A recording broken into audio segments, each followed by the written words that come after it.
వాటిలో మొట్టమొదటి నియమం ఏంటంటే ఎప్పుడూ కూడా తడి వస్త్రాలు ధరించి శివాభిషేకం చేయకూడదు. ఉతికి ఆరవేసినటువంటి పొడి వస్త్రాలు ధరించి మాత్రమే శివాభిషేకం చేయాలి. అలాగే శివాభిషేకం చేసేటప్పుడు ప్రసన్న వదనంతో ఉండాలి. విచార వదనం ఉండకూడదు.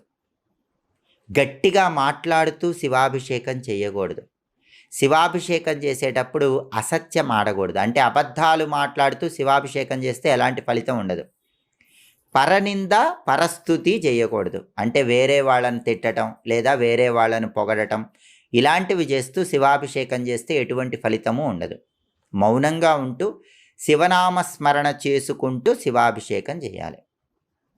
అలాగే శివాభిషేకం చేసేటప్పుడు ఘంటానాదం చేయకుండా శివాభిషేకం చేయకూడదు. అంటే శివుడికి అభిషేకం చేసేటప్పుడు మధ్య మధ్యలో ఖచ్చితంగా గంట మోగిస్తూ ఉండాలి.